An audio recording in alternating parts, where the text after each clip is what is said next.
Australia as a country is absolutely blessed that Professor Cho and his family decided to come to our beautiful country.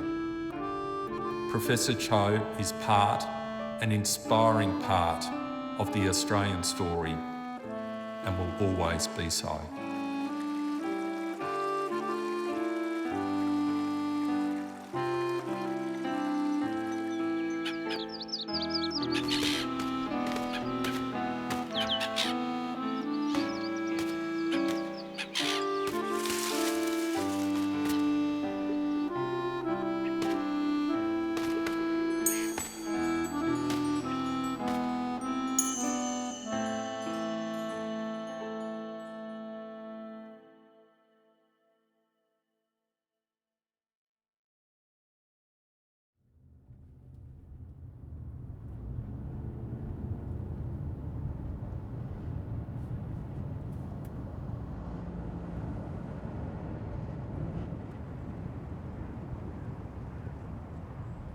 拿天分来讲，我无才钱带上太温和嘅规竿。不过对我细细嘅时节，我就有一个动清楚嘅意念。我做得是过一只司机，我应该爱写下二只司机。更加重要嘅是，我应该做得写。我无希望成为专业性嘅大作家，我将希望用写东西来批判我一生人。流浪者嘅一生，写开始写，一直写到韩国湾嘅中部嘅大門為止。我爸爸揾到後頂橋，佢出世到苗栗公幹中醫村，18歲以後佢就去嘅公幹苗栗公幹咧衝王岩礦場。做天工嘅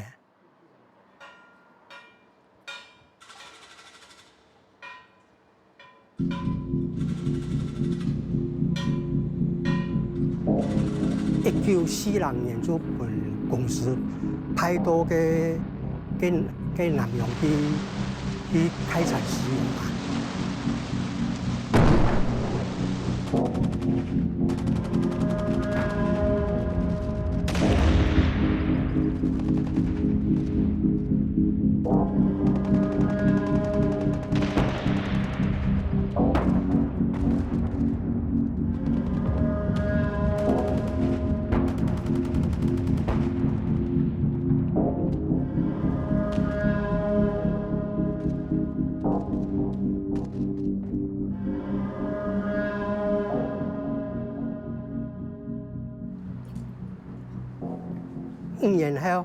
5年後佢就調轉嚟台灣苗栗嚟啦。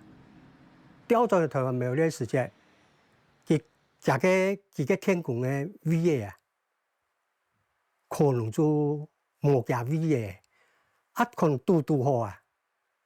牛山礦場，我伊嘅涼班，就是派去牛山礦場做涼班嚟啦。佢家調下伊嘅時節，那個可能調到牛山家差唔多7、8歲咗嘅。佢石油公司輻射咧骨石佢大概從2年生開始讀到6年生畢業嚟。做這點，就是較早佇遮讀過國校啦。伊有若算迄員工嘅子弟做這點，較有名咧。較有名吼。每年嘛捌住遮。嘛捌住遮。他們差不多同屆，做這點。是哦。因若同屆差不多86歲。剛好來到那個。真的是住在村子裡面，每個都認識哈。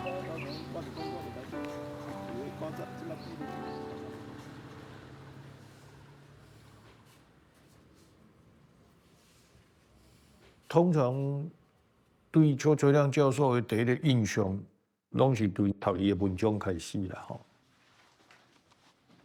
因为我1978年离开台湾去日本留学，刚好隔一年，台湾就发生很多的天翻地覆的重大的事情了。美丽岛事件呐、林家血案呐、当时的日本社会对台湾的报纸几乎都没有报道，所以台湾政府都会寄那个中央日报海外版给我，然后我还不太满足，我自己又订那个联合报的那个海外版，但是越看越糊涂，搞不清楚到底台湾发生什么事情所以我自己就从香港我就订那个70年代，刚好70年代里面有那个邱教授的那个文章每个月我几乎说都很多的事情都从邱教授的报道里面才知道，稍微了解一下自己的出生祖国的一种蛛丝马迹啊。所以严格讲起来，那个邱垂亮教授等于是我认识台湾的启蒙老师他在康林祥的暖流，那个时候我就看他的文章。一方面，他的知识渊博他是政治学的专业，然后他的文笔也轻松活泼，然后他见过世面，有世界观呀，所以他的文章写来就比较有说服力。这是他在2-3年内民报电子报嘛，他在上面的文章，你会发现他每篇文章都好像在写散文可是这个散文读起来好读的同时呢，他的政治理论就在里面所以我特别郑重推荐所以他是因为这样的这种文笔很吸引人。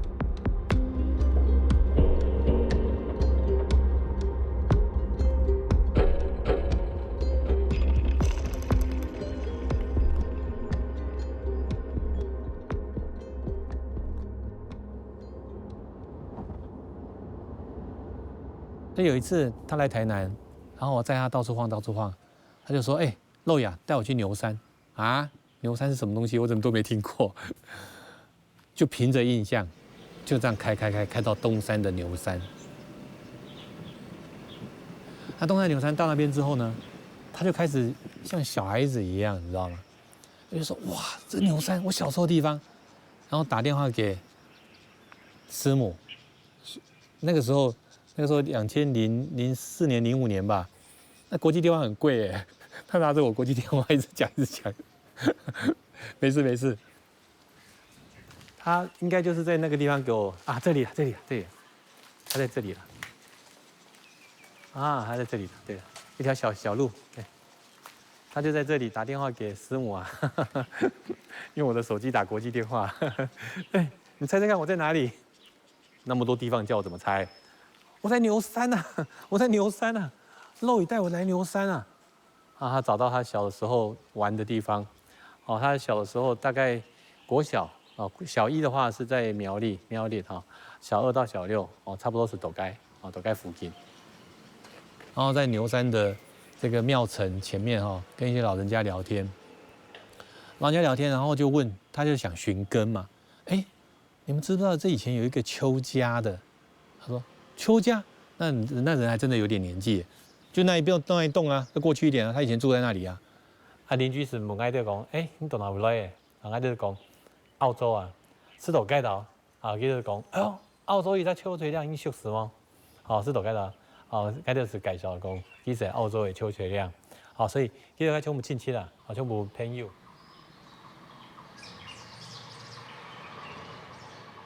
佢家讀書以後他思想行為較成熟所以佢就變到，同年齡嘅都嫌佢講老頭子啦，嫌慣嚟嘅阿爸尾也跟着嫌佢講，老頭子所以就很快都掉落呀，就變到老頭子了。他考上台大的時候可以說是空前絕後，大家靠到台大的事情，又傳到苗栗油礦勘探處總處，連台灣嘅石油公司總司太緊做地方，牛山嘅油田上有一個聲音嚟靠到台大，所以家當陣已有名啦。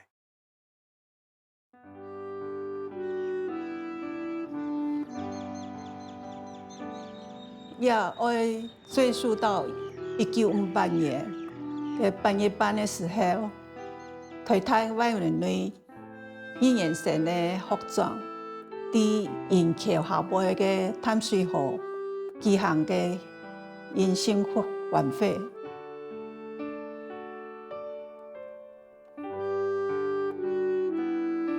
那个班代表陈家明就接受基本的认识，讲也是骆驼子、邱水亮，伊讲迄穷用迄美丽的行业，伊感觉一奇怪啦，因为感觉伊年纪轻轻的就不也很骆驼子。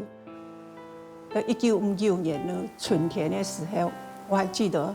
就是杜鹃花很盛开的时候，吉有屯陈家米来到那个妇园旁边女生宿舍，说外找要另外去银桥去参选的，我当然无答应，我讲我考试我无去。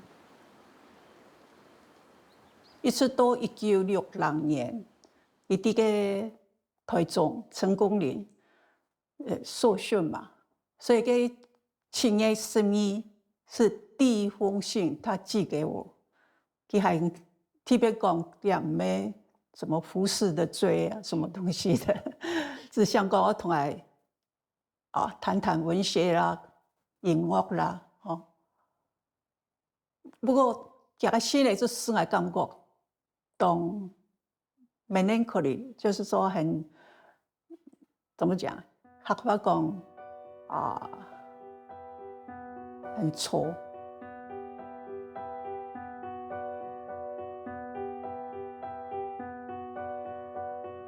行业古人的教室，深度的苦，色彩充足的，当上的M点头那研究，一下想起假面前日写信的，佢希望我做的写信的本。透过老人的童心，得到一丝安慰。现在讲讲对我以下的生活，都会是亲态的温暖。想起前学期假面210重手机，我感觉我也奇妙的性格应该要扛起来。我对25之前有一种讲唔出的强，故说我亲深刻希望，唔做得好戏认为，也唔系非事嘅对。冇得到人同意，让我同心以前，我想做的将自家变到很较深的城市地度，对别人的死海地度。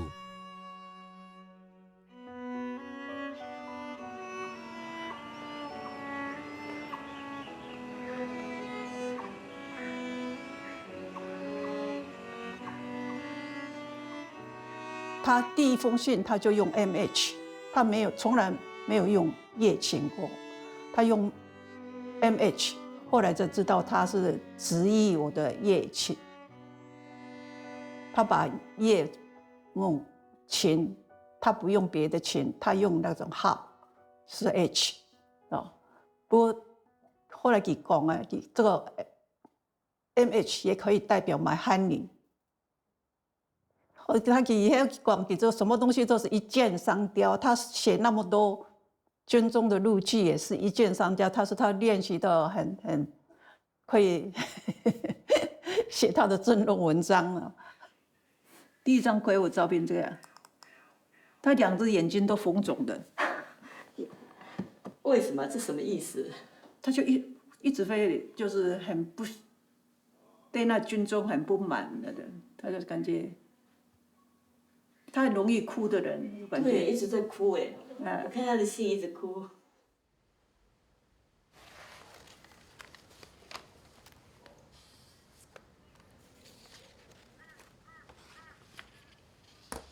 他大学同学，你看看那个白先勇，李欧凡，还有写那个家变的欧维七，对，还有欧阳子。陈若曦都是现代文学的嘛。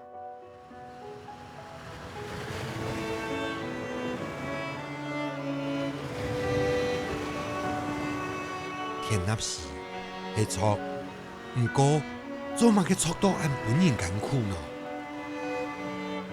马克图文也会错，不过做嘛个错到按严呢？MH 除了勇敢法也是最简单的法以外，我哋很早的了解同一时代嘛个呢？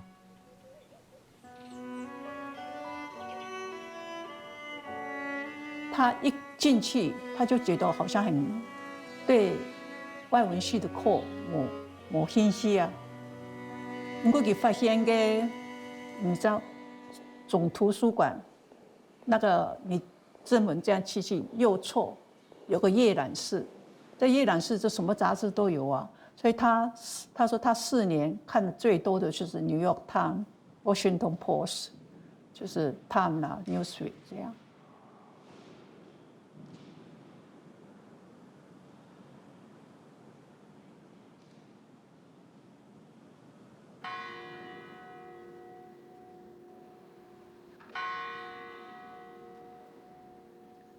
他大学的时候啊，他还想出来选那个代联会的会长。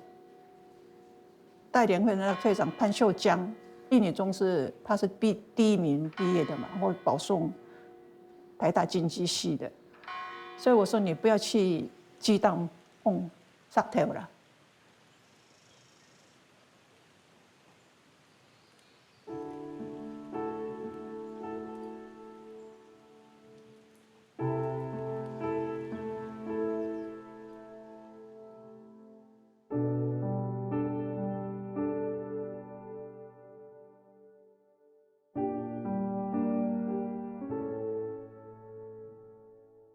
所以他一直讲说，是我逼他出国，就这样。那时候都很服从，我做要他什么他就会做。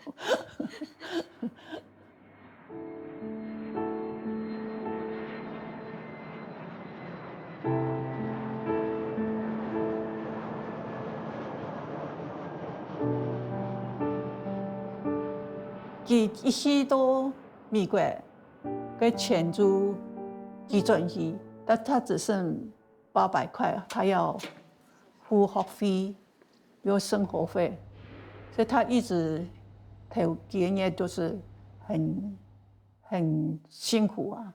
其实退出国第一个工作是擦玻璃嘛，擦得他腰酸背痛，那第一个工作。他第2个工作就找到了，摊牌工作，他那对佢也懂好啊，所以佢第一个工作就是学切菜，佢把手指就切掉了。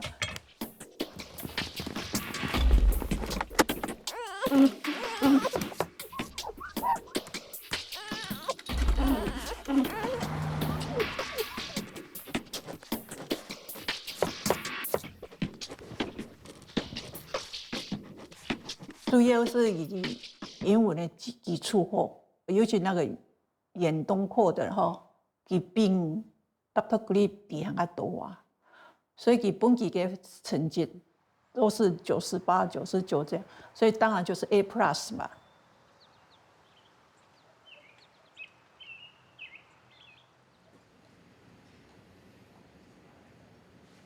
他跟史明其实很像的一个地方就是。人作为一个人，应该是怎么样的价值？怎样才是可以是一个人的世界、人的社会？它的核心价值是民主跟自由。另外一个就是人文的关怀。第一摆来图休水两公司中路甲不卡。从头看到伊啊，慢慢的看，是上伊了嫌伊2句啦，2句就是你客家人很细话很小朋友很细话，莫个句2句，跟邱垂亮师讲，这世界上做得很几2句的啊，是单单中路一撒啦他告诉我，中岛的伟大就是4个字啦。在他的人道主义啦，邱教授第一次跟他谈深谈，就是我们的人道主义。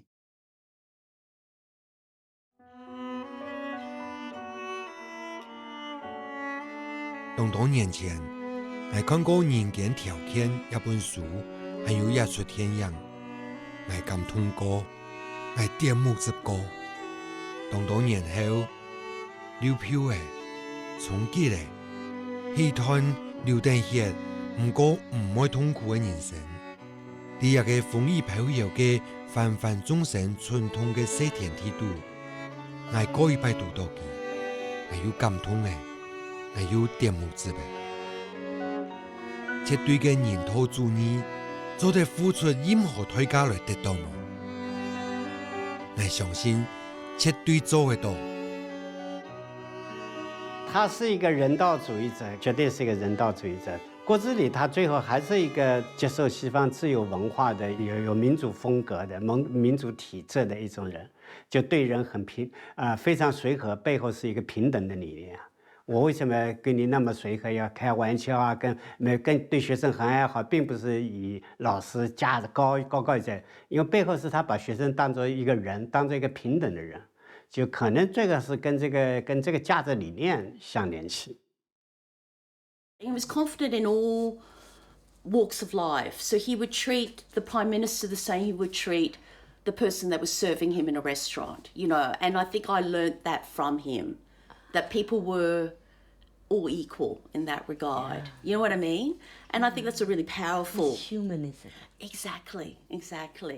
He had great admiration for Nelson Mandela, for Martin Luther King, you know, Gandhi, like these individuals who tried to show that we are all people and we're all deserving of dignity and respect, that there are basic human rights that we all should have access to. That's what my father strove for.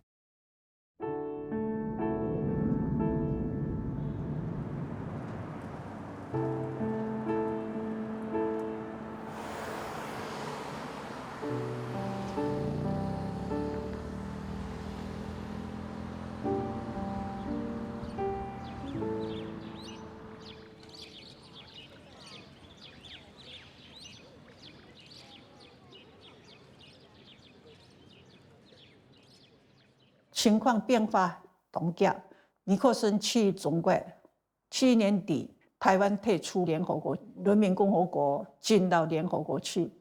他是因为很活跃，所以电台访问了很多。就是那个年底被邀请去 Canberra 开会发表论文，台湾的驻澳大使就去谈几公的演讲嘛，他就是一喜欢他。他就推荐他成为那个朝鲜立委啊，那时候还是蒋中正嘛，就说问说这个是谁，就有人告诉他说，一个很意念强的台湾的学者，唔係國民黨嘅，路上台北一畫就把佢嘅名啊畫出，結果他沒有選上朝鮮立委。那同時呢，他還邀請他回去開那個就是很有名那個國建會。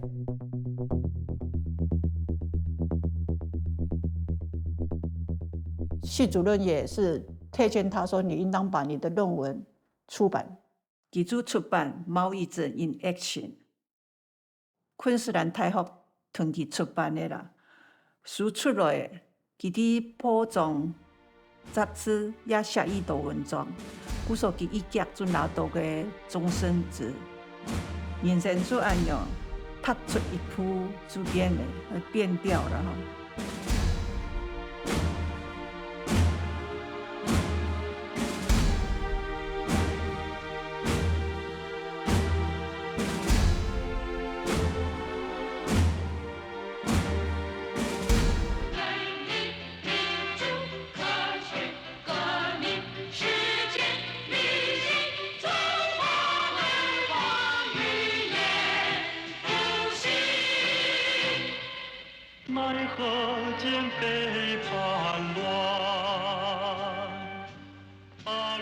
1974年我从政大被退学，因为写文章批判国民党被退学，转学到淡江。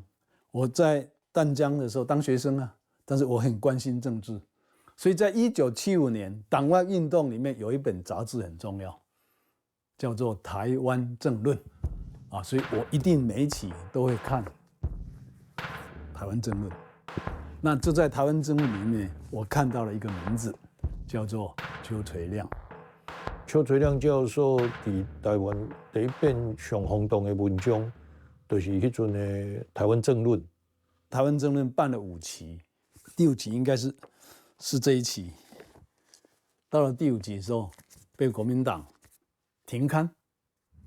那停刊的理由就是找这里面有一篇文章，叫做《2种心象》。到1975年的时候，你要知道，蒋介石一过世，任何一个强人一过世，那接下来掌权者一定是更强力统治的。所以在那个环境之下，其实这个肃杀的气氛不亚于1980年代那一代那个美丽岛事件在那之前都是非常肃杀的。那么邱垂亮教授在当时这篇文章，其实他是介绍他2个人，他跟这2个人认识或者说见面的对谈。把2个登山人把2个唐山人，一个是什么音乐家啦，一个是什么刘教授啦，他们2个对他们登山的监管袂爽无同款矛盾那种心态，他把它写出来。这个刘教授的意见他说台湾要么你们就起来武装革命推翻国民党，那如果不要嘛，你就要回归祖国，跟祖国统一，跟中国大陆统一啊。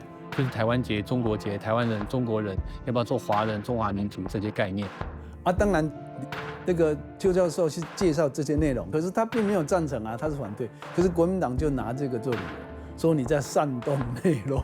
那个是在借底下的非常忌讳的东西。当时他也没有想说，在台湾那种情况，尤其老刚刚出道，没有能力，没有能力好好保护这个杂志的那种情况下，他就寄稿来了。那我们也傻傻的，我们就登出来，不到1个礼拜停了，而且终身停刊。所以他害死我，所以我刚才给各位。他其实是一个温和的革新保台派，他其实没有想过要革命，没有想过要暴力，只不过写了这篇文章，结果就开始被批判，然后被列入黑名单。列入黑名单嘛，当时我就兄弟姊妹阿爸们看到那件事情的时候，太感人动紧做，唔知怎样啊，所以我老母就做天性越大，伊就从我哥哥讲，人家发表文章2种现象出问题你唔好转来危险系啦。不过我哥哥呢，其实就像讲佢讲嘅不知天高地厚啊，就客家人的硬頸啊，還是走個差不多隔年的元月13號就上工來闖關看看嘛。我爸爸從董國英老師從美國露台4散就去接佢佢會爭佢做嘅。我記得佢暗部電動機睇緊就心管頭就應壓力了，一緊張一很擔心啊。他回來的時候，這身邊有2位他澳洲的教授一起陪他來。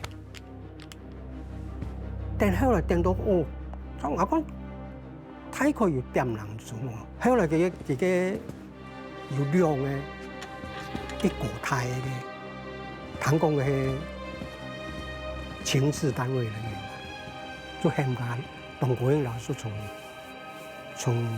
我露台一批安嚟啦。我就看到我爸爸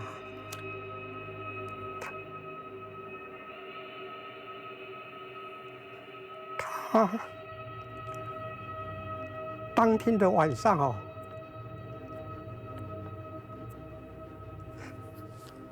看到佢人哋3人，很孤單啊！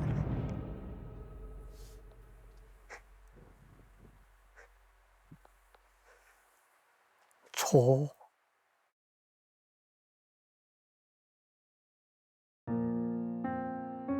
一三年安尼，看起来呢很孤单的孤单的老人坐在那边安挨的段子真的是叫天天不应，叫地地不灵，一点的办法都冇的啊！就肯定佢可能，主要肯定佢比作习惯董事也一点啦，好的就讲，佢就把它遣送出去而已。那还好，就说挨着松了一口气了。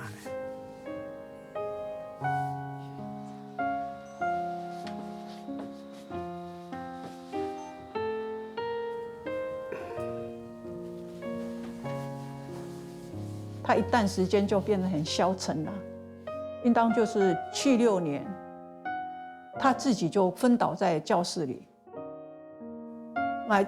接到天花卡灌到报告，他已经救护车送到医院去了。他开始从那个时候，他其实觉得知识分子有一种无力感，那所以在那几年他就比较少写，他多少其实有点担心。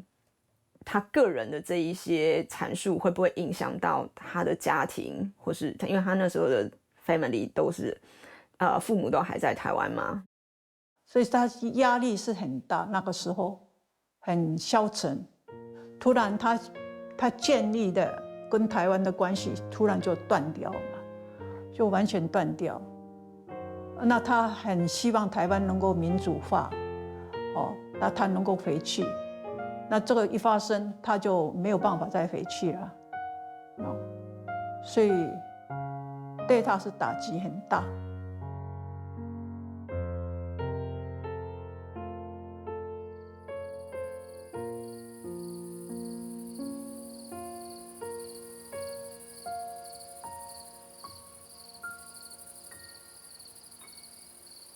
78年是因为李焕的帮助协助之下，他才有办法就是再度回到台湾。但是他78年回来，他的感觉是国民党的监控是更加严厉的，对，所以那个让他心生恐惧啦。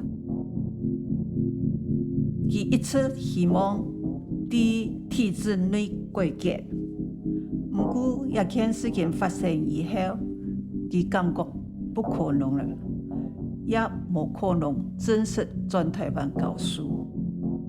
那马上就很快就79年的那个美丽岛事件，在更可怕的就是林义雄的母亲，3个女儿，一个9岁，2个 twins 是6岁，就这样。那在1年又发生那个陈文成的，所以连接这样，他就很绝望。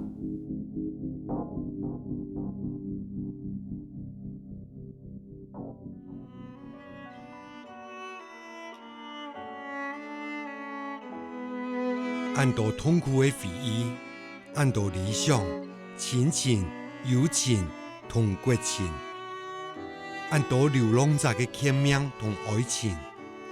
阿爸过身的，我无办法送葬；朋友错浪的，我无法度去探记。按多年来，我一直点点唔出声，像点点的做学术研究。本人妈是台独分子，我无相拗；本人妈是国民党的好朋友，我也无否认。我从头手一家，我是一个强势的弱者，我无革命的骨血，也无暴力的能力。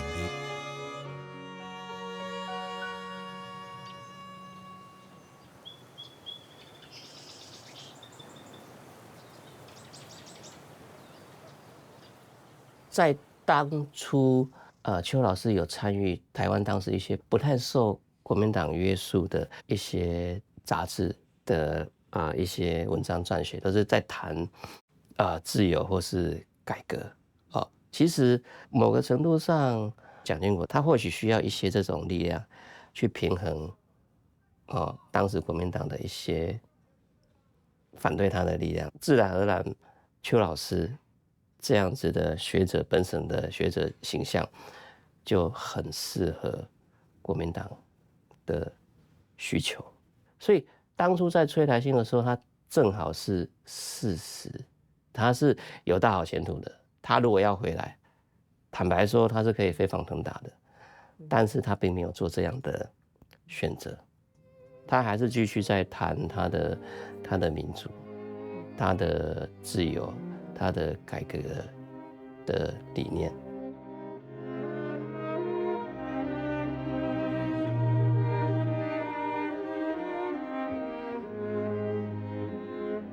我做得了解我嘅两种心向，本意按照係实现三通叛乱咁样。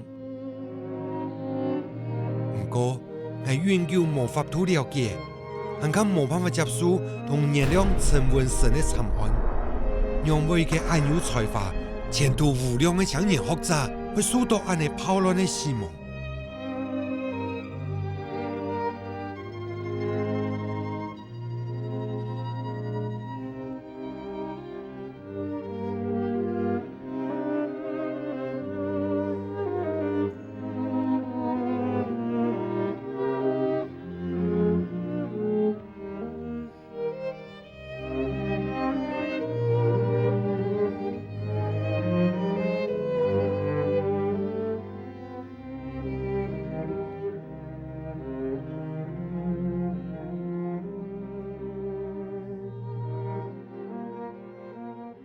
81年陈文成命案，就是他非常明显，就是他觉得没有可能，就是在体制内改革，就是必须跟国民党做切割。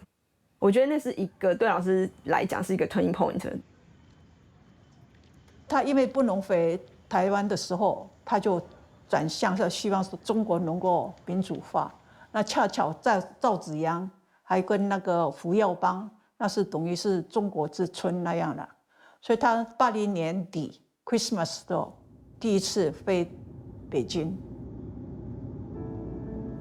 作为一个知识分子，他其实他的博士论文写的是有关这个文化大革命毛泽东的研究。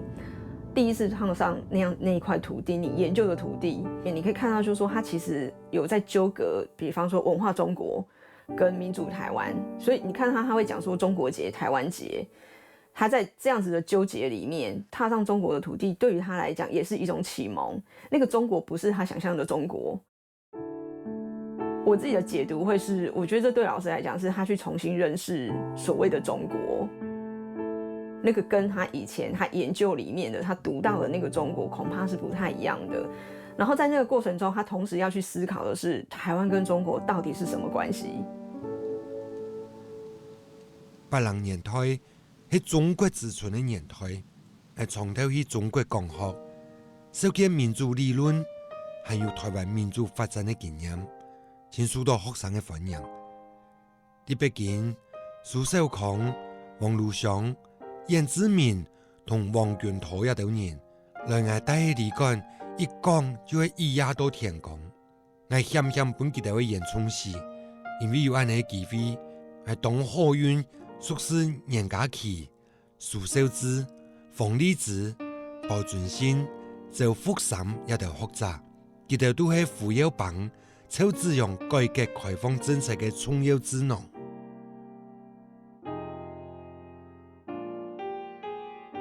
当年台湾刚刚转型，大陆也开始这个迈出政治改革。所以这个两汉方面政治互动相当多，邱教授呢去大陆的机会非常多，跑了很多，做到处的讲演。他就认为这个民主化是人权的一部分，他觉得每一个人、每一个国家的人民都应该享受这个民主的这一种的这个制度，给他们的自由平等。当然，他也知道民主化这个民主制度不是万能，也不是毫无缺点。他很愿意支持每一个地方的这个民主化。那个时候，特别是80年代，他对大陆也非常关心，他也常去大陆访问。85年那时候，因为他在那里，北京常常有讲学啊、演讲。所以他们有所谓什么重点招待。那时候就一夜，85年一夜，很勇，我们就绕了一大圈，我唯一一次去的。他是总共去了9次。他基本上是你像国内的政治学者最顶尖的政治学人严家琪啊，都是他的朋友，丁学良还有当时的阮志明，都是来听他讲课的。所以他在这个方面呢，实际在促进改变人们的思维，怎么样思考民主化起了具体的作用。还有一些比较具体的作用呢，其中有一件事情就是评价这个民主人士，就是对民主有贡献的人物，每年评一次，他是评委之一。就是我们现在如果要回到中国民主化的进程过程当中呢，那一段是非常关键的时刻。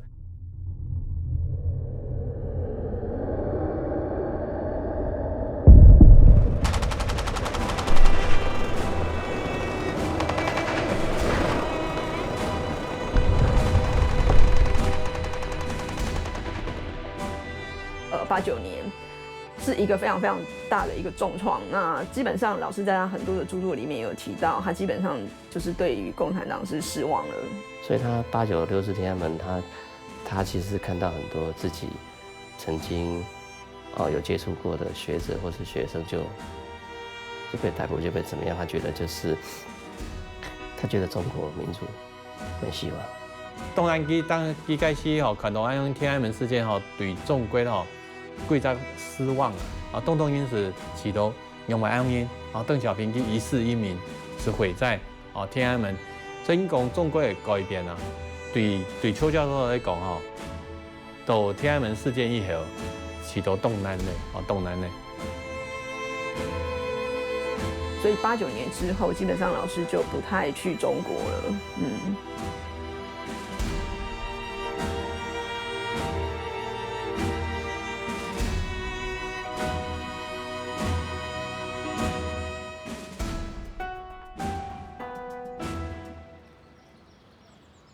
那邱垂亮教授也在1970年或71年那个年代，他从美国加州大学拿到博士学位之后，就选择了澳洲布里斯本，在昆士兰大学教政治系。他在学术界、政治界就是一个意见领袖。邱教授算是最早移民到布里斯本的台湾人。那时候他告诉我，大概是只有5、6户人家。那么到了1985年，澳洲这边开放商业移民，所以就有很多的台湾乡亲陆续的移民到布里斯本来。那么在1988年。那么邱教授就创立了台湾 Friendship Association of the Queensland， 那简称为 TFAQ 台湾友谊协会。因为真济咱台湾的商业移民来移民到澳洲来，发现讲澳洲的人民较政府官员对台湾的这个认识都不够，常常嘛有误解。所以是迄个1993年时这个曲教授伊就号召譬如讲，较有些台湾心的朋友，大家聚会讨论，讲安怎把咱这个台湾的社团较澳洲的这个主流社会会当接轨，来互动。伊想要辅助这个美国台侨的这画巴做一个迄个精神啦，讲为台湾在澳洲来发声。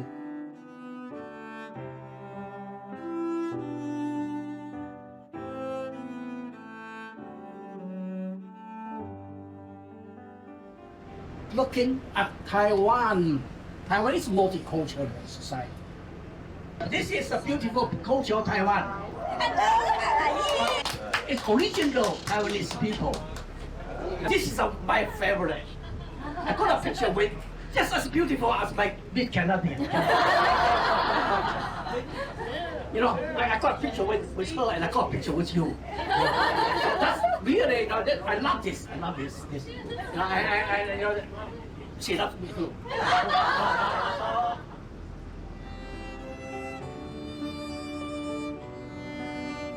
那么我1990年来菲律宾，我来的时阵大个厝市，我拢无看过，是阮查某囝甲我买的。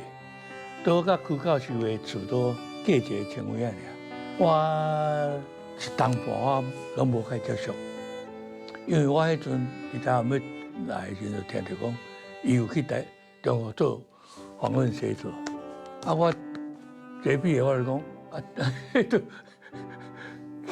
去啊，这是毋是有问题？啊，我甲观察一当半，了后我甲讲啊，吼，我甲认同伊讲用经济、用文化，你要改变共产主义，伊是用真正安尼去的啦，毋是讲家己出个人利益去的安尼啦。啊，然后我甲有开接触，啊，甲做好的朋友，吼。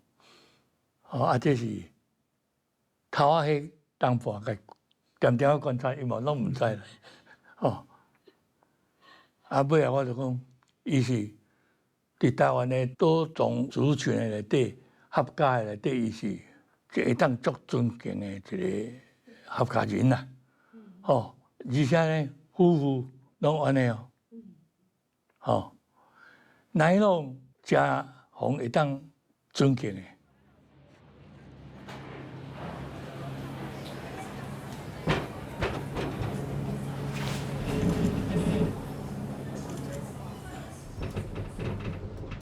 这1997年，大家拢知影讲7月7日咯，就是香港回归中国嘛。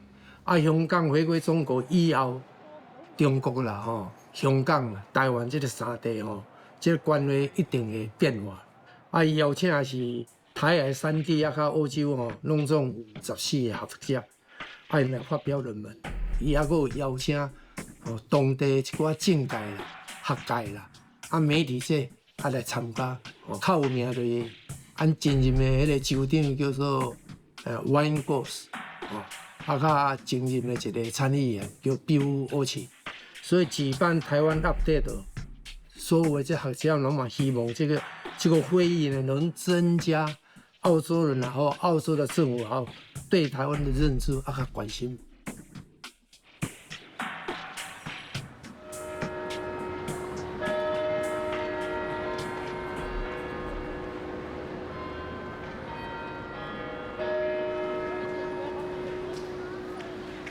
我跟邱老师曾经去过坎培拉，游说让台湾加入 WHO， 也跟邱老师到坎培拉也去游说，让当初台湾部长级的官员能进到澳洲，因为这在早期的时候，这个都是有很大阻力的事情。对，那邱老师以他的地位，就是他的学术的威望啊，还有这个在侨界的身份地位，他出来总是能够号召到不只是我们布里斯本，像雪梨、墨尔本，甚至博斯，只要邱老师出来号召，当地的台侨都会一起出来协力。邱垂亮教授是唯一一个可以站出去，面对澳洲人，代表台湾讲话，铿锵有声的。任何对澳洲这个政情有了解的人，我都知道邱垂亮教授在澳洲的我们台湾人社团的影响力非常深。那么邱垂亮老师长久以来在澳洲外交圈、政治圈帮台湾代言人行销台湾，让澳洲主流社会的媒体也好、政治人物也好认识台湾、了解台湾，他是做了很大的贡献。他不但用嘴巴说的，他要写文章，他上电视，他参加各式各样的研讨会。我觉得在澳洲的台湾人，无人能出其右，他是唯一的一个。台湾是世界上非常成功的一个国家。刚才我不是讲的，市长讲的，我们的国家经济世界上是非常先进的一个经济大国。其实以这个 per capita GDP 来讲的话，它是以 PPP purchasing power parity 来算的话，其实恐怕比澳洲还要高，比日本还要高。另外，我们讲说，以民主政治来讲的话，台湾的成功历史、成功故事，大家想想看，我们的成功的情况甚至比日本要好，尤其是从这个政党政治角度来看法，政党轮替的角度来看法。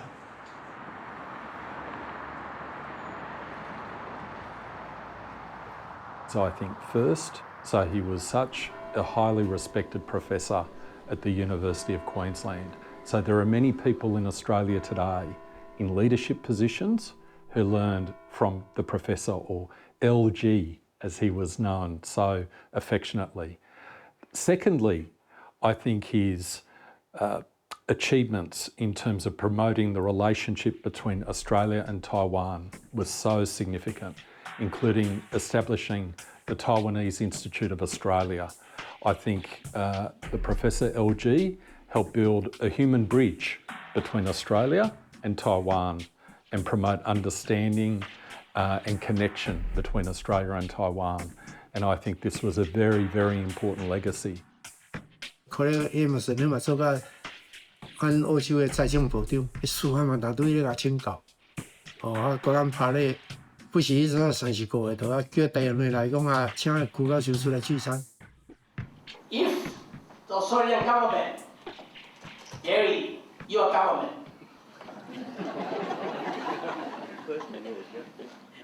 would allow more Taiwanese political leaders to come, I would have about 10 ministers here right now. Had Taiwanese President Chen Shui-bian been allowed to come, he would have been here right now. And he would not have to speak to us at 11 o'clock by audiovisual conference. Gary, you know how much that cost me here. If you allow him to come, he will fly his own jet. He pays his own way. I don't have to pay a cent. But because I have to do this hookup, which is satellite hookup, I have to pay $20,000 to let my president speak for 30 minutes to this conference. I'm going to send you the bill.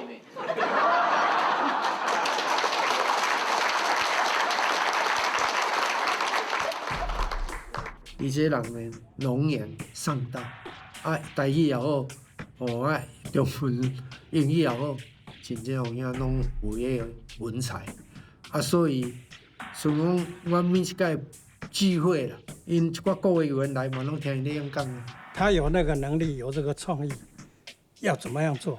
我跟陈文龙呢，是他最得力的助手之一了。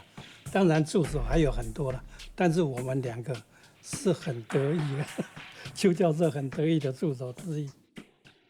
到今我即马世界上我上崇拜的3个现代政治人物，当然第一是印度的圣雄甘地，第二是南非的曼德拉，第三是缅甸的伯马的翁山苏季。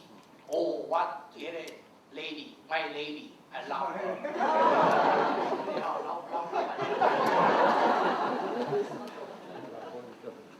会当讲安尼，互关家安尼，啊，要去看伊的选民，去互迄个两边的迄个缅甸的军政府的阿爸流氓政府来甲维持迄个旧的顶面几礼拜，啊，甲车内底一做到要伊也唔进，伊也无走，伊也不放肆，但是伊也无暴力，伊也无包 complain， 伊也无讲一句话。我迄个时间我一直想讲，洪章书记，你的小便怎么小便啊？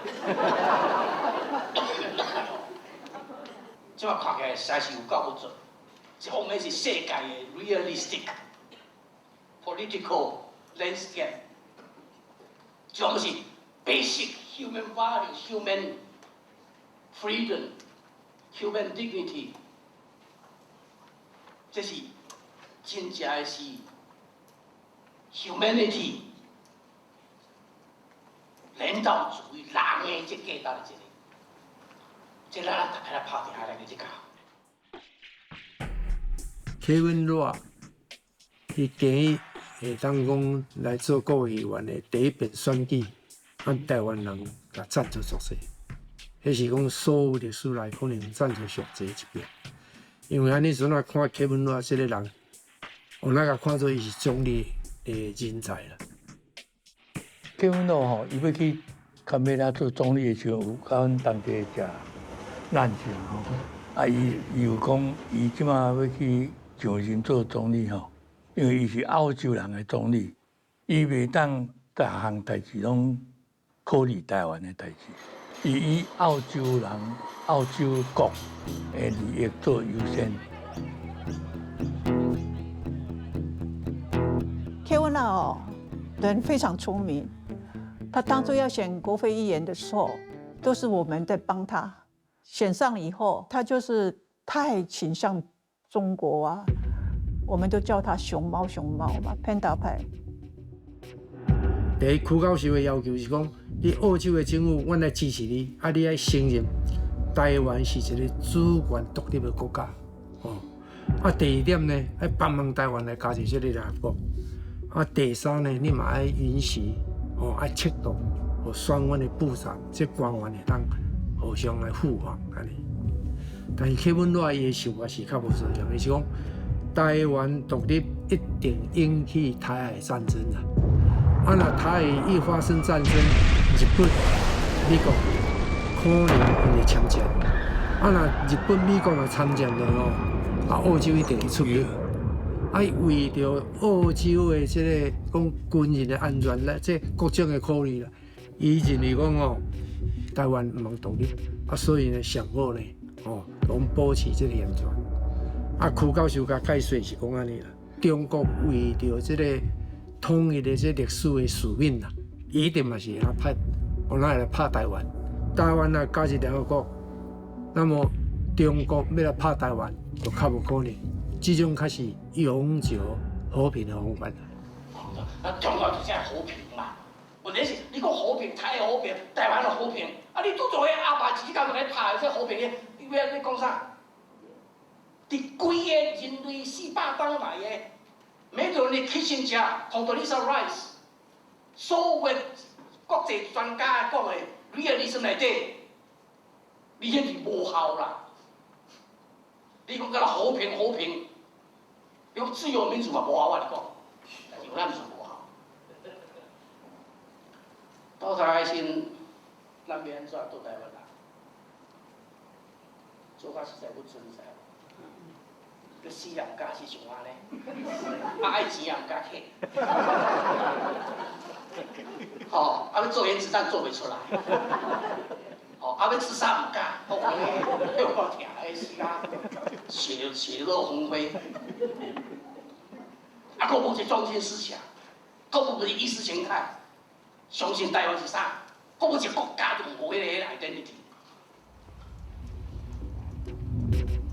但是 historical definition、historical refining moment， 咱拢无。Kevin Roa 讲唔洋气。伊也讲唔赢Kevin Roa，对于中国的问题呢，就会直接上草的。那当然，陆克文后来他当了总理嘛，基于那个中国的一个压力，可能他也没办法做很多的改变。但是我们是尽力了，跟教授那时候是尽力了。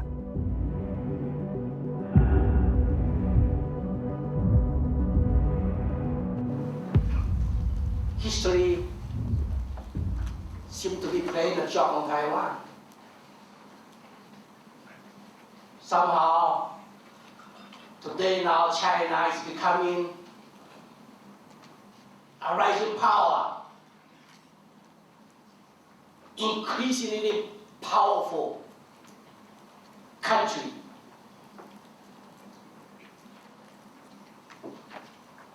Yeah.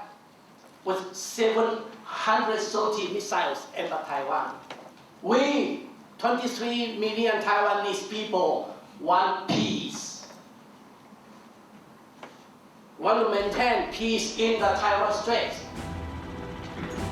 We want to be free, friend of China.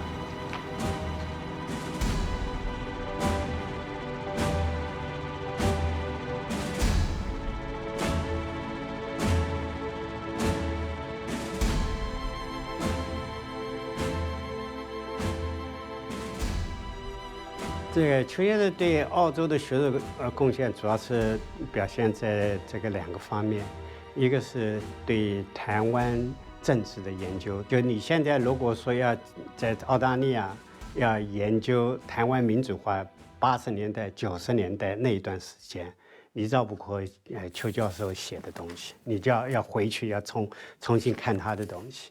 1970年代初期就到那边了。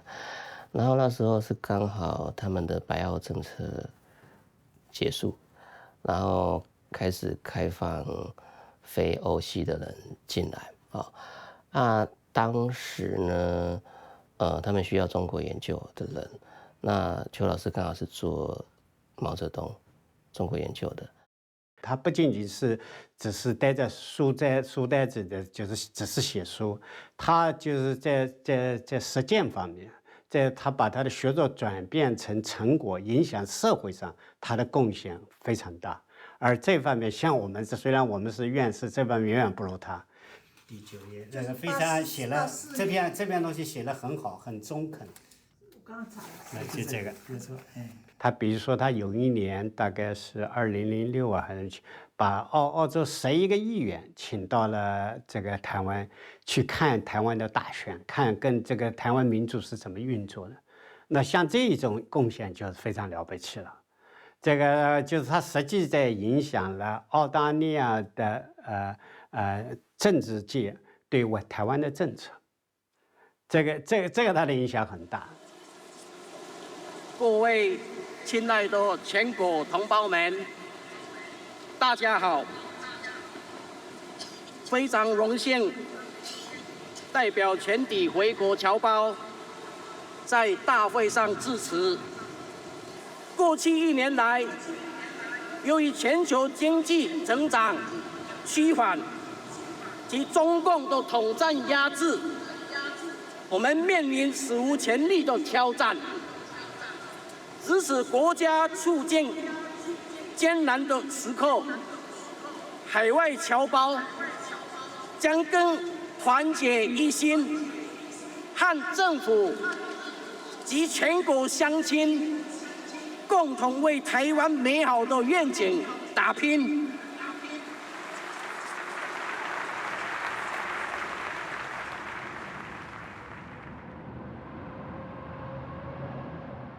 他个人的人脉非常广，他不只是澳洲，他在台湾坦白说蓝绿都有他的人脉。早期蒋经国的系统，就是理换这些系统都还是要卖他面子，然后当然接下来是民进党这边的也是要卖他面子，所以他其实是台澳两边的高层都有办法沟通的。那现在的这一些澳洲的学者，或是澳洲的台侨，或者说侨领，我不认为有人有办法像他这个样子。My wife and I, we have been here 46 years. 47. And also, we have his Inspector Superintendent, Paul. Because with him I feel very safe.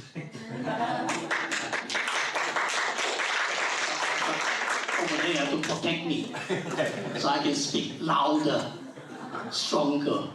It's okay. And I think there's 8 documentaries from Taiwan show the beauty, the history, culture, the people's life and strength in Taiwan.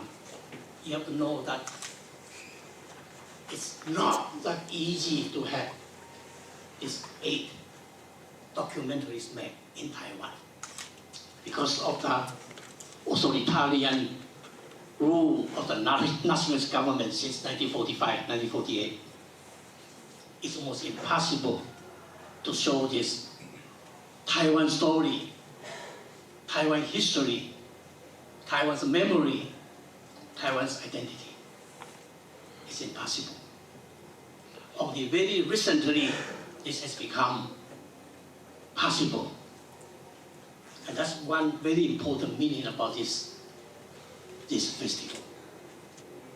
It means that really, in spite of the nationalist government's great efforts to prevent Taiwanese people identify themselves, try to make Taiwanese people Chinese people, not Taiwanese people.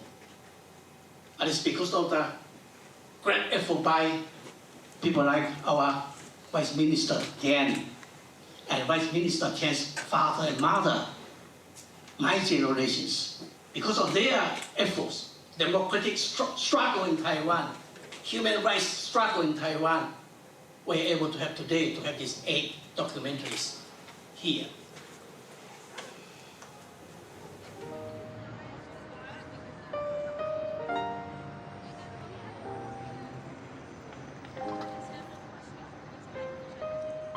年到2020年，我当侨委会委员长，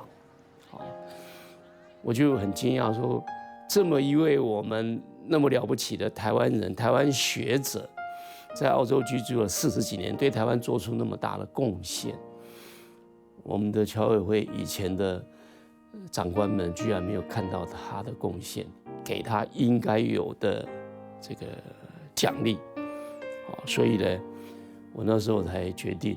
毫不犹豫，我就决定应该要颁发我们侨委会颁给海外侨领最高的奖章——华光奖章，来颁给我们这个邱垂亮邱老师。忽然我接到一张批通知，讲我有得到啥物一个百年贡献奖啊！我太太讲迄个名就讲送来啊，讲送来啊，我讲迄是啥物？我讲若是铜的吼，就甲丢到垃圾堆。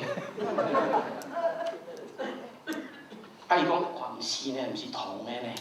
我若黄金甲留起来。我老婆做扫兴伊甲讲咋？我迄银的呢。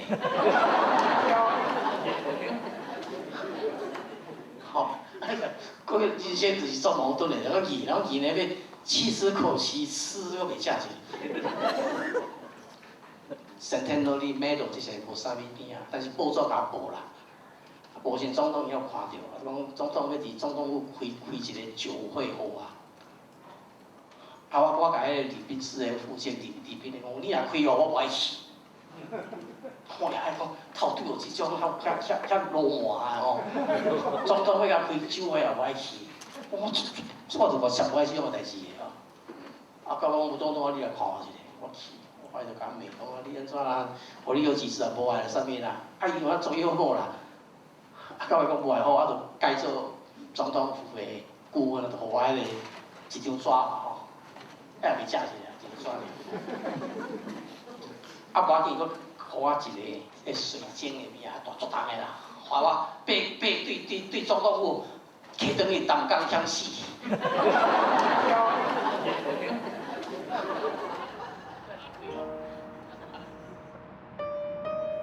The receipt of the Centenary Medal, which Professor Cho received, is a great honour from the Australian people. And this honour was given to a very limited number of Australians who've made an outstanding contribution to Australia through education, through culture, through example to the Australian community. So this was a very great honour for the professor to be given.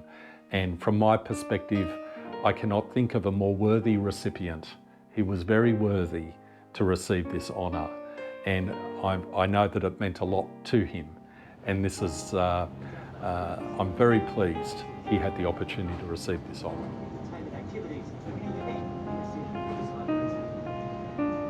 我一直戏称，我就跟他戏称，就是说我跟他的友谊有点像是一碗面的情谊。我到昆山大学的时候，他已经退休了。退休之后，就是一直都还是住在昆大附近。那昆大其实非常漂亮，那他们有空的时候，就是2个人就会散步到校园里面，对。那中午就有时候就会来找我们，就会一起去吃面。那吃面的时候就会就会谈很多事情。对，那就是这样子开始认识老师。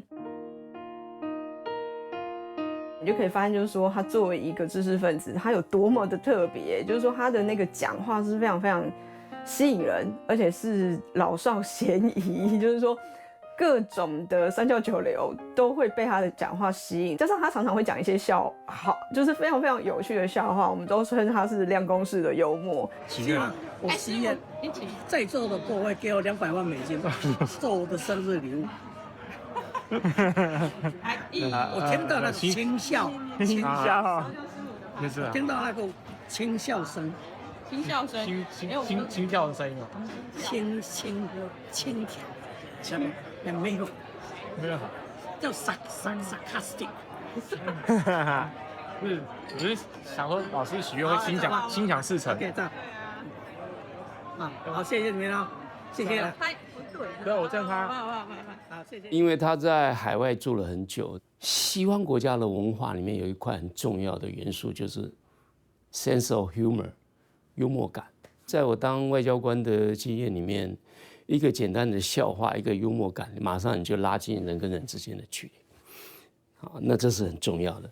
那一个人要能够会讲笑话，而懂得 sense of humor， 那来自于他内心深处很深的文化底蕴、文学底蕴以及人生的历练。邱老师跟我经常，我们都会讲笑话，而且荤素不拘。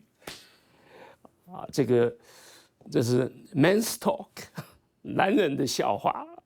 他不把我们当学生，他就把我们当很好的朋友，无话不谈。然后接下来讲的不能录音了，要录吗？继续录吗？接下来就是说，其实我有一次去找他，就是说我的博士论文送出去审之后，回来了，就有一次我去找他，然后我在研究室外面等他，好巧不巧，他在跟另外一个审论文的讲，审论文说这个不行啦，这怎么过？这个要再待半年，再给他半年重写。老师说啊，不要啦，帮他一下忙啦。为什么要半年啦？赶快要改一改 minor 的这个 change 就好了啦。啊，这个不行，这个程度还没到。然后老师一直拜托他，哎，这个学生很认真啦，很努力啦，该改的我们叫他改一改就好了。哦，那个1个礼拜叫他改一改就好了。这个是我真正听到的，就在他的研究室旁边听到，我靠，又要再整我了，整我半年。啊，所以，但是我没跟他讲，我听到，后来我就那个听完之后，我就赶快跑，然后等他出去之后，我就走进来，哎，老师怎么样？没问题啦，他说给你过了，啊，但是他没有跟我讲说他帮我，他没有跟我讲，我也没跟他讲说我偷听到了，那他真的帮我，对，这个我从没跟他讲过嘞，我应该让他知道我知道他帮我，但我从来没跟他讲过。这个缘分吧，我跟他还算蛮有缘的啊，然后运气很好啊，所以我很谢谢他了，我很谢谢他。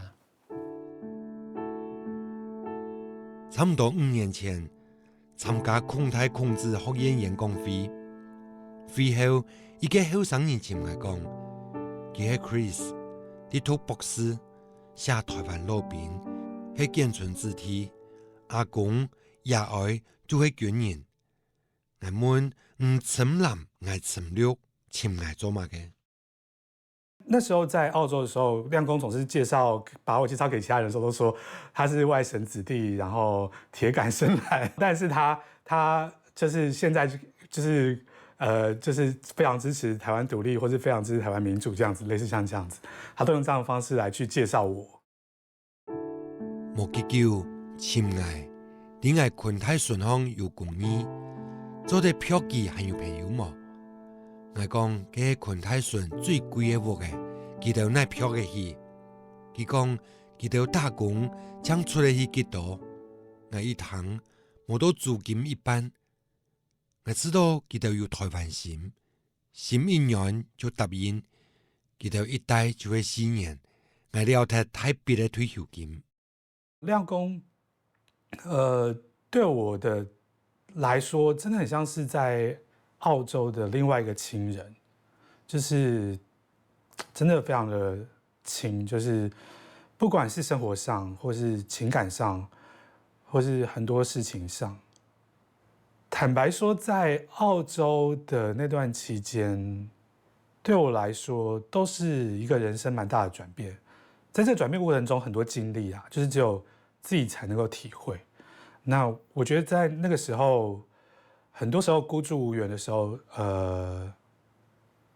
我唯一能够相信的，好像就是亮公和他的家人在那边是我可以求助的对象，或是我可以有一个依靠的对象，这样子。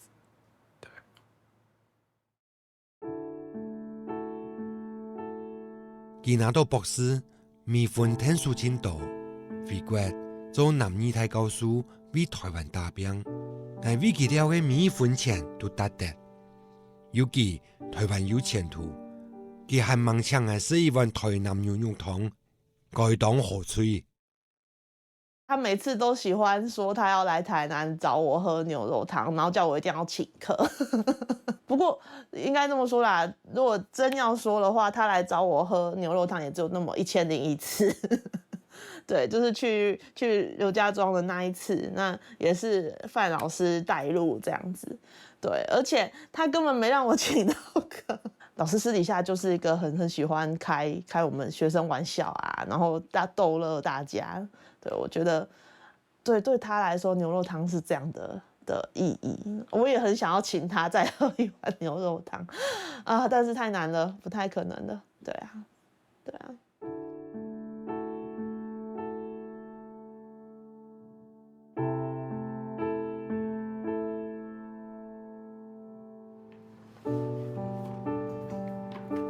我在美国念硕士的时候呢，看了很多邱老师那时候在党外杂志啊写的一些文章，但是到了澳洲读书之后，才听说，邱垂亮老师在昆士兰大学教书。但是这边有一个很有趣的过程，澳洲的学制，你论文写好了之后，通常就是要送去外省。那送到地球哪一个角落、哪个学校、哪一个学者审查，你不知道啊？那这是非常严谨、非常客观的。那我这个指导教授，他的名字叫 Leslie Holmes， 他就问我说：“他说，欣欣啊，你这个论文写好了，为了表示我们澳洲学术界的公正、公平，不能对你的论文的这一个审查有任何的 bias， 你告诉我。”在全世界，包括在澳洲，有哪一些学者，你认为，如果你的论文送给他审查的话，会对你的论文产生偏见，或是有政治立场的分歧这样的一个不利的影响？你告诉我，把名单给我们。那我第一个就写邱垂亮。那我怕邱老师如果有非常强烈的台湾意识。我怕他对我的论文会做一个不客观的误判，会影响到我的学位的取得，所以我当然要采取这个预防性的措施。好，所以呢，我们指导教授就好，这个 Brisbane 大学的邱垂亮教授，这个恐怕对你论文会有 bias， 好，那我写下来。还有没有别人？我说应该没有了。所以好。那我就很放心的就把论文交给我的指导教授，送外省，大概快8个月的时间。我指导教授他就写信通知，那时候我已经先回台湾工作了，2个都给你通过了。我第一个就看这2个是谁，一看 Dr. 谢永秋，我差点昏倒。我说啊，哇，这指导教授来接头。你说你说要保护要学术公平公正，结果我说邱老师是对我会有那个bias，居然送给邱老师。就我对邱老师对我论文里面的一些意见、一些评价，基本上来讲，我都觉得非常好，很客观、很公正。我们不打不相识，我还知道啊，我的论文有1/2是就这样。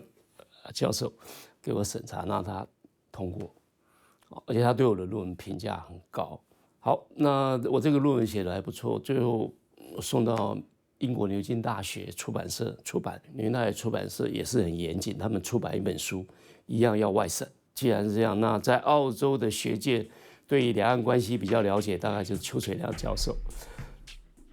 这本论文又送回到邱垂良老师的手上，邱老师事后告诉我，他肚子都快笑破了，怎么又回来了，又自投罗网又来了。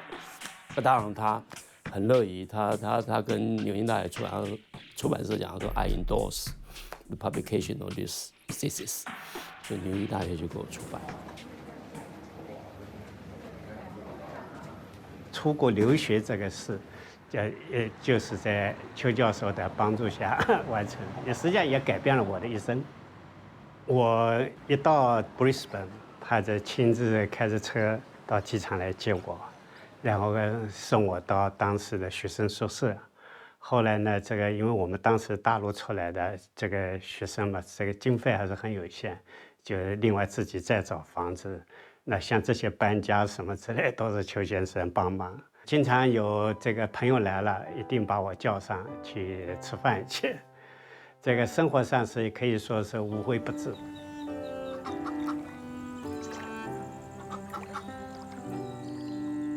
如果没有60的话呢，我应该是回国了。那么因为60发生以后呢，一下子就是这个本来应该回去，突然又要待下来，那么这个时候经济上有些困难。邱先生呢就寄了很多钱，大概有1000多块钱，我记得。这个当时是一比较大的一笔数字。他老是这个帮我去争取发文章。啊，这里有好几篇了，这个。然后呢，这个比如说，我包缸。抱歉，您的缸是哪一个缸？他呢，当时因为我是要回中国嘛，我用了一个笔名，比如说笔像，实际上我这篇就当时的这个文章发一篇文章都是100到200美金，还是不少的数字。给我找一个小的工作，系里比如说剪报纸，这个钱是算起来实际上比中国政府给的奖学金还要多。This is one example. I was sitting next to Professor Cho at Double 10 Day, and we were talking about various things, and he reminded me that one of his students was a very good friend and mentor of mine, the Honourable George Brandis, who was a senator for Queensland before I became a senator for Queensland, and who served with great honour as leader of the government in the Senate, as Attorney General, and then as High Commissioner in the United Kingdom. And I immediately texted my good friend, the Honourable George Brandis, and he immediately sent back to me a text saying how much he enjoyed and how much he learned from Professor Cho and how much he meant to him. And I was able to immediately tell Professor Choi of this connection and how he was still so fondly remembered. LG was still so fondly remembered by someone. 他上课，他一定拿着一杯的这个乌龙茶来上课的。那个时候的其他老师很少，他就这样子做。所以呢，后来我进大学教书，我也学会他，我也会拿一杯茶进我的教室里面，就是这样子上课。对，所以他给我的影响是蛮多的。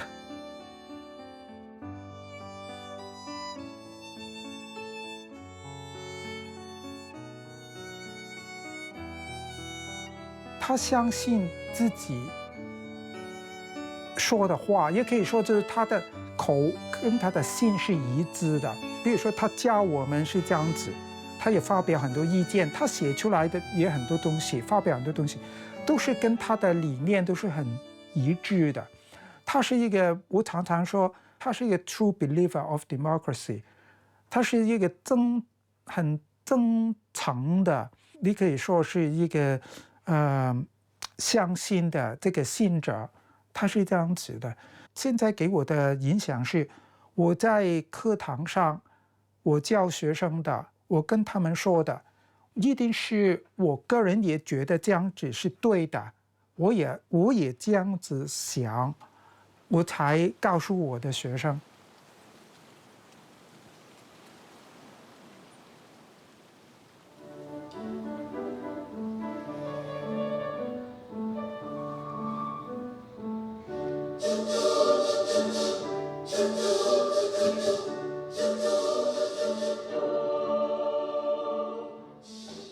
美国911發生天然嘅，總統同副總統因為你應該派團啊去到美國，表示一個哀悼嘅意思啦，所以還是組織一個高雄樂團，去美國來演出，休教書記做兩腿，我做團長。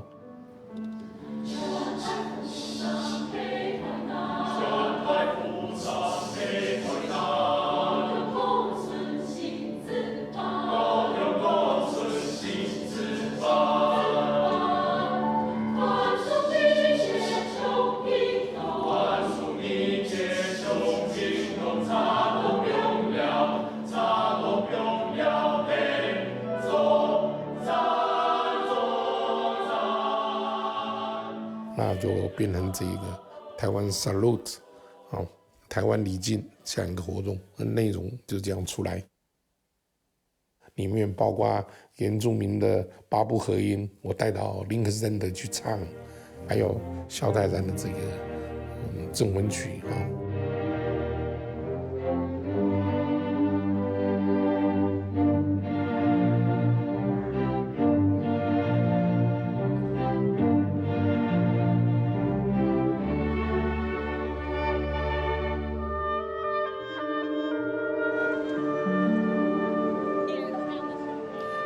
以後當然的從個為了休息兩啥，我都從個，因為我從個帶音樂團去日本表演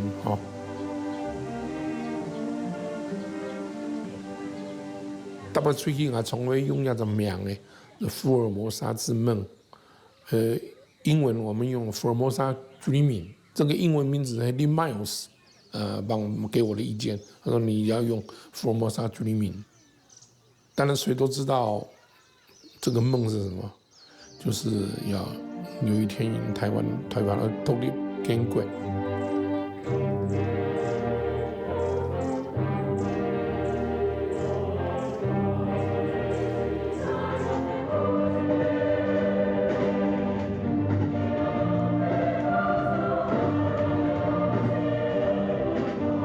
我们一起在游览车上观察。头路们谈起讲笑话，整路都听他讲笑话啊。他讲笑话，他就是求我啊。那每次台湾选举如果选不好呢，他就是要我切腹自杀。当然我没有那么重要，也没那么伟大啦。选书不能怪我那么多啦。不过老朋友他就是爱，每次爱出我的丑吧，爱出我的糗。那骂我他很快乐啊，我给他骂我也快乐啊，就是这样，难兄难弟。他到我的刚好一轮啊，12岁，他是老虎，我是老虎，也是这样子。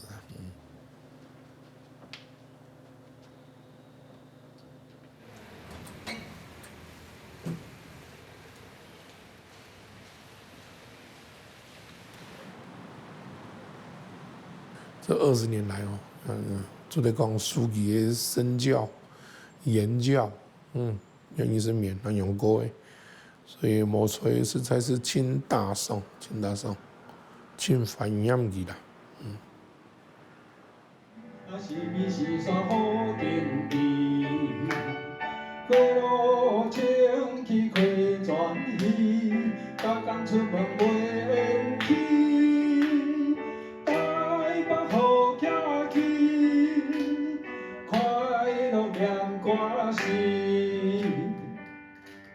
每年邱教授回台湾，就会去见彭教授，然后就会请彭教授吃饭，然后请彭教授吃饭的同时，他会找一些年轻朋友，每一场我都会到，他都点名说小峰一起来，所以我都会去，几乎每一年他一回来，我都会跟他见面，所以慢慢就忘年之交啦，就好起来。心内咱甲拢相共，亲情大台北人，梦已经震动，奋斗唔通放。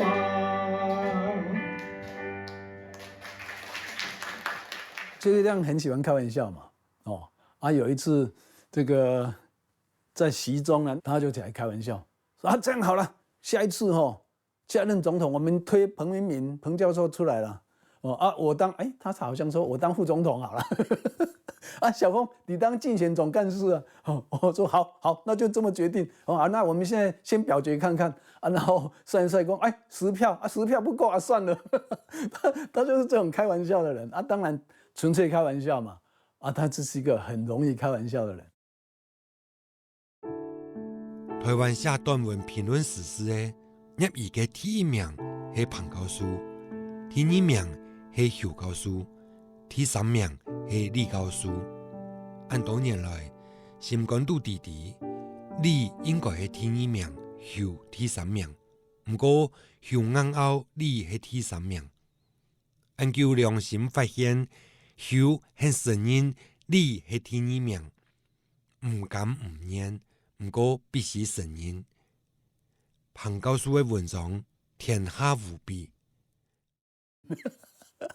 反正他用這種方式開玩笑最後變成說李小峰是嗅覺量2.0啦。我跟你講呢，我嘛感覺講真公平的這看出他很風趣啊，是這樣的人啊。我學生時代就一個願望，一直想講有一天來當辦報紙，唔知偌好咧。在學生時代連要辦一本學生刊物都要送審啦。為着安尼，我就不愛送審，去學教官記2個大稿，2個小稿，才點啊退學。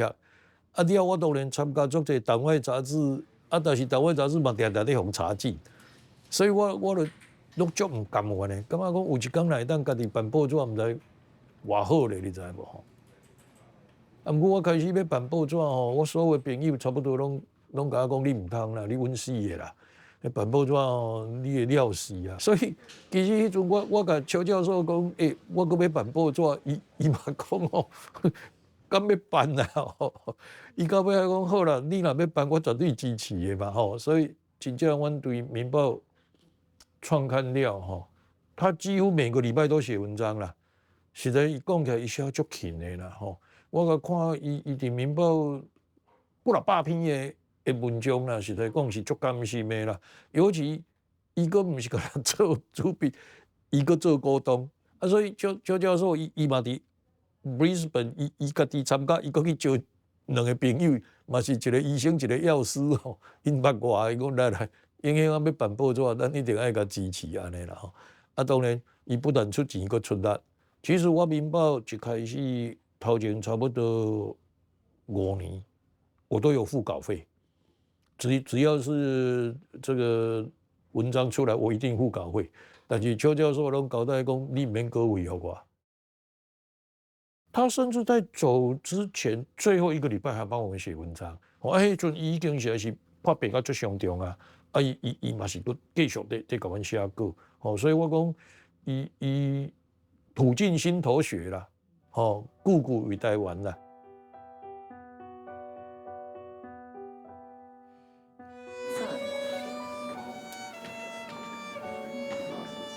As I said in my eulogy to Dad, he had 3, I think, loves in his life.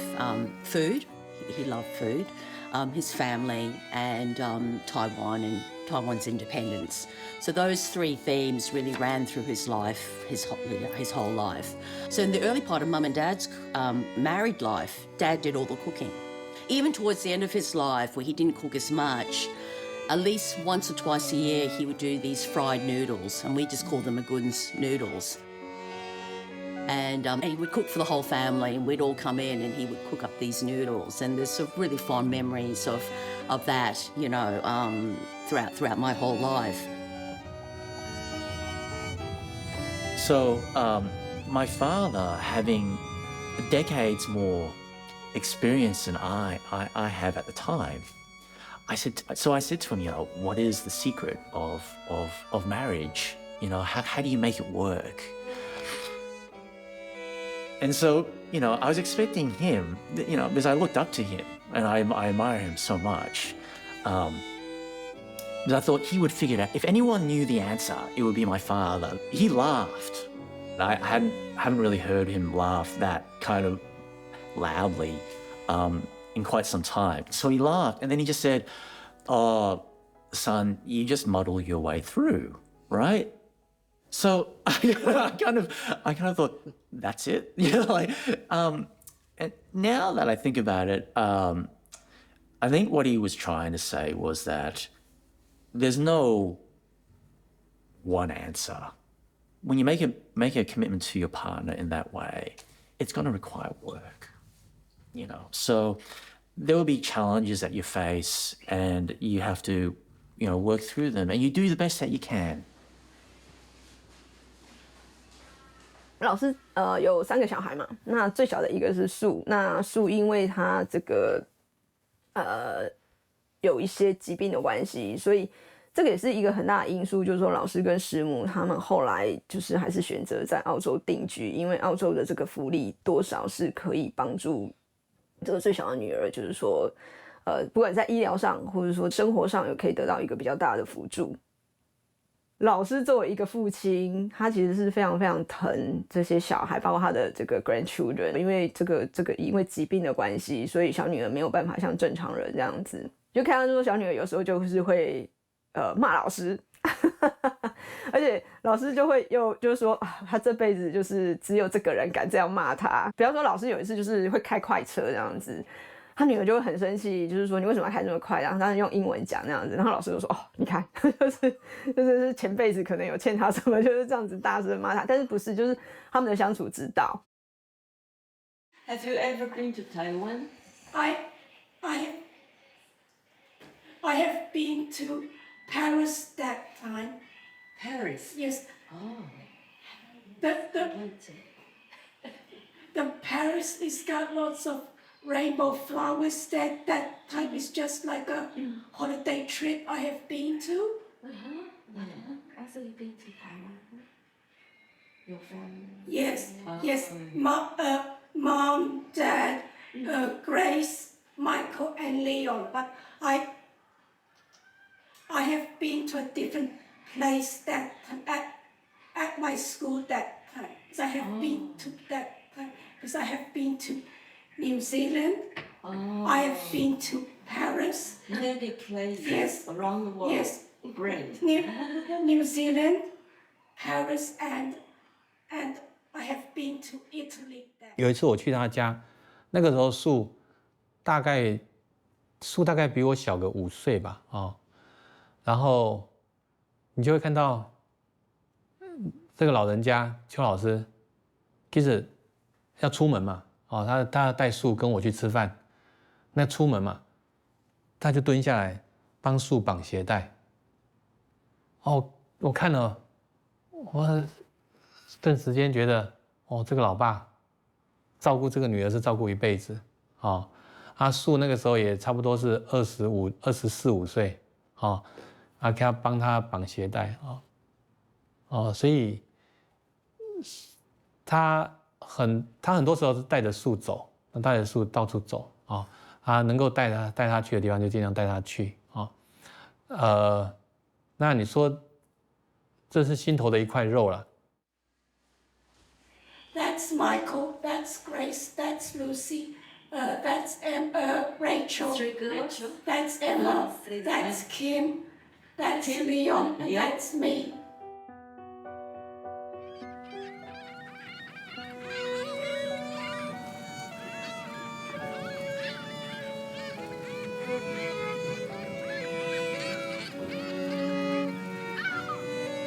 For me, look, I love Dad. He had very high emotional intelligence. He was the first to admit he was not perfect, and I think that's great. He loved life. He embraced it with all its difficulties, its flaws, its messiness. And in his twilight years, him, every day they would walk around university, around the lake there, and he would look at all the birds. He loved doing that walk around there and come back, and he was very, he said that, life had been good to him.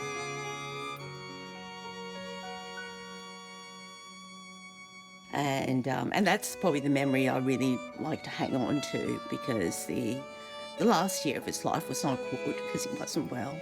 But life had been good, and he and Mum gave me, you know, a really amazing life.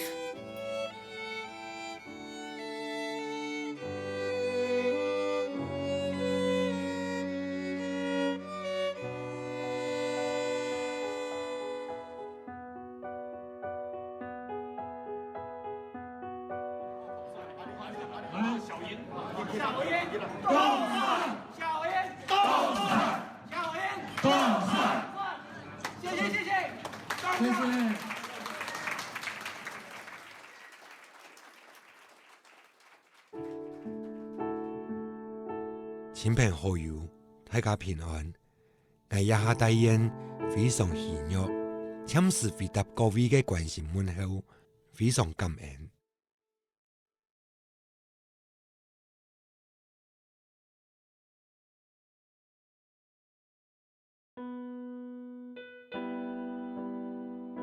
在台湾的民主运动上，邱垂亮教授是一个个子不高的巨人。为什么说他是一个巨人？我讲也精神嘛，一不为民不为利啊，我是为了民主自由啊，所以为了民主自由，他从学院，他从书房走出来，然后不写那些纯学院的东西，而写给大众看，要唤醒社会，要唤醒沉醉的大地所以他有没有唤醒？有啊，他文章的那个感受力很强。所以我说他是一个巨人啊。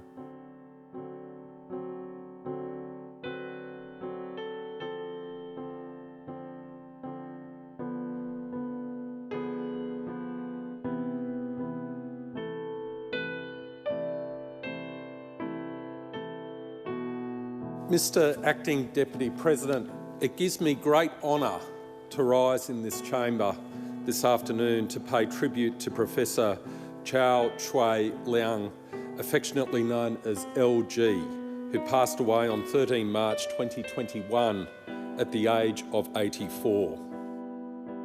Well, this was a way for me as an Australian senator to pay my deepest respect to Professor Chow, because this will now be on the record of the Australian Parliament forever. His achievements, his contribution, LG's spirit and what he believed in, it is now for all time on the record of the Australian Parliament in what we call our Hansard. So I thought this was the best way I could pay honour to Professor Chow, to LG. So his contribution to Australia will be on the record of the Australian Parliament forever, for all time. He is now part of Australia's history. And this is the significance to me, and this is the deepest respect I could pay to him.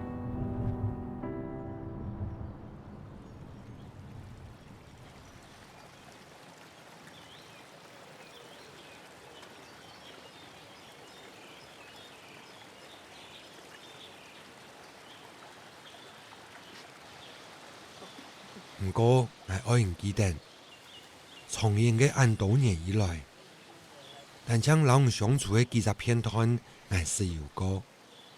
有一天，啲遠久嘅未來嘅日度，會但將有嘅永恆快樂。但人都是到100歲，我並先行向永恆之後，假使世界每一個角頭都充滿因大病散亡追求的嗰種美麗。到時唔再用唔嘅走學，唔過聽作韓國講嘅書，親筆寫到我嘅拇指紅。